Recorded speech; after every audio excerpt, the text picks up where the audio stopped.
बोलिए ब्राह्मण देव, आपका यहाँ आना कैसे हुआ? महाराज, मैं आपको यहाँ कुछ भेंट देने आया हूँ। महाराज, यह एक अमर फल है। महाराज, आप इस फल को खा लीजिए महाराज, तो आप अमर हो जाइएगा। लेकिन ब्राह्मण देव, आप ये फल मुझे क्यों देना चाहते हैं, जबकि आप भी इस फल को खाकर अमर हो सकते हैं? ब्राह्मण जी, क्या आप ये सब जानबूझकर कर रहे हैं?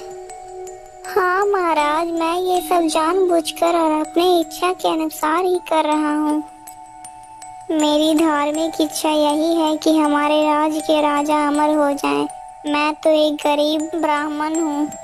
मेरे जीवित रहने अथवा मेरे मरने से कुछ भी फर्क नहीं पड़ता है, परंतु आप तो इस देश के स्वामी हैं और सारी जनता का बोझ आपके कंधों पर है, और हमारी पूरी जनता को तो आपकी बहुत ही ज़रूरत है, इसीलिए मैं यह फल आपको दे रहा हूँ। ब्राह्मण की यह बात सुनकर राजा वीरसेन बहुत ही ज़्यादा प्रसन्न हो जाता है। मंत्री जी, इस ब्राह्मण देव को पूरे 1000 सोने की मुद्राएं दी जाए, जिससे ब्राह्मण को अपने पूरे जीवन में भिक्षा मांगकर अपना घर ना चलाना पड़े और बस वो इन्हीं पैसों से अपना घर चलाए। 1000 स्वर्ण मुद्राएं पाकर ब्राह्मण खुशी से फूले नहीं समा पा रहा था। वह जल्दी से स्वर्ण मुद्राएं लेकर अपने घर की ओर निकल पड़ता है।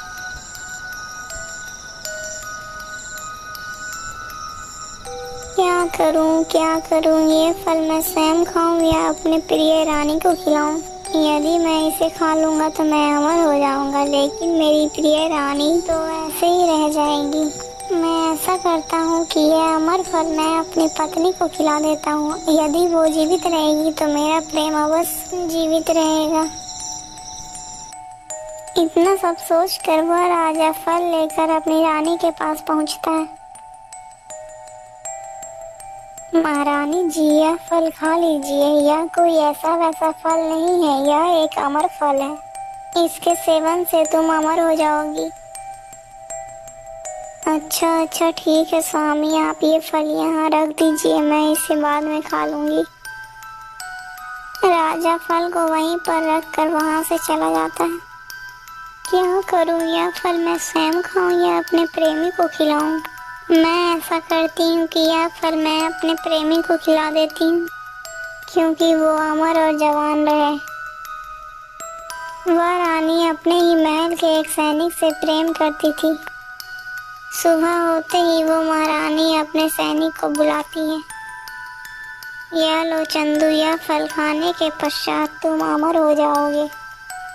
इतना सब सुनकर वो चंदू बहुत ही ज़्यादा प्रसन्न हो जाता है। उस चंदू की भी बाहर की एक दुनिया थी, जहाँ वो एक वैश्य से प्रेम करता था और वो महल की रानी से प्रेम का झूठा नाटक किया करता था, ताकि वो रानी उसे झूठे प्रेम के आरोप में मरवा ना दे।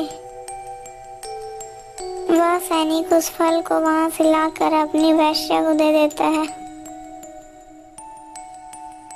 हे भगवान, इतना कीमती फल, लेकिन ये जितना कीमती फल है उतना कीमती मेरी जान नहीं है। ऐसे भी मेरी जिंदगी तो नरक है, मैं भला इस फल को खा करके अपनी जिंदगी और नरक में क्यों बनाऊं? यह फल मेरे लिए नहीं है। मैं ऐसा करती हूँ कि यह फल मैं अपने राज्य के राजा को दे देती हूँ और वह इस फल को खाकर अमर हो जाएंगे।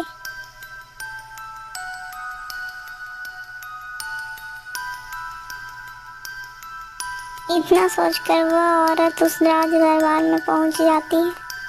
क्या बात है बहन, तुम कौन हो और तुम्हारा यहाँ आने का क्या उद्देश्य है?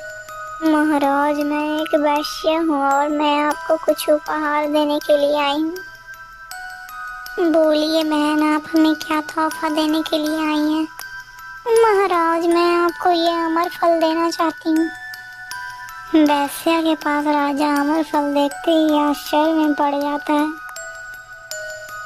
अरे, ये तो वही फल है जो मैंने अपनी रानी को दिया था, लेकिन रानी मेरी भेंट की गई हुई फल को दूसरों को कैसे दे सकती है?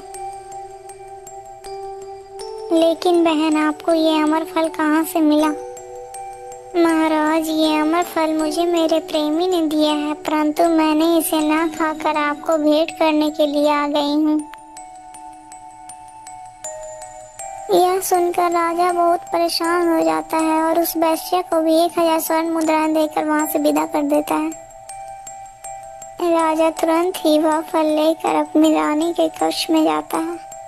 क्या बात है महाराज, आज आप इतनी जल्दी राज दरबार में से लौट कर क्यों आ गए? महारानी जी, मैंने जो आपको अमर फल दिया था, आपने उस अमर फल को क्या किया? अरे महाराज, करना क्या था, उसे तो मैंने कब का खा लिया था। अरे बदचलन, झूठी मक्कार, मुझसे तू झूठ बोलती है। यदि तूने वो फल खा लिया था तो ये क्या है? महाराज, मुझे क्षमा कर दीजिए, मुझसे बहुत बड़ी भूल हो गई है। आप ये फल मुझे दे दीजिए, मैं ये फल आपके ही सामने खा लेती हूँ। नहीं मूर्ख औरत, ये फल के लायक तू नहीं है। ये फल मैं अब स्वयं खाऊंगा। मैं आज से और अभी से सन्यासी बनने का प्रण लेता हूँ। मैं अब यहाँ से सब चीज छोड़कर ईश्वर के साथ रहना चाहता हूँ। इस दुनिया में कोई भी नहीं है, इसीलिए मैं इस दुनिया के सभी लोगों को त्याग करता हूँ। इतना कहकर राजा वहाँ से चला जाता है। दोस्तों, अगर आपको ये वीडियो अच्छी लगी तो प्लीज़ वीडियो को लाइक करके चैनल को सब्सक्राइब कर दीजिएगा। और हाँ दोस्तों, इस वीडियो का पार्ट 1 हमारे चैनल में है, ज़रूर आकर देखिएगा। और इस कहानी से आपको क्या शिक्षा मिली कमेंट करके ज़रूर बताइएगा दोस्तों।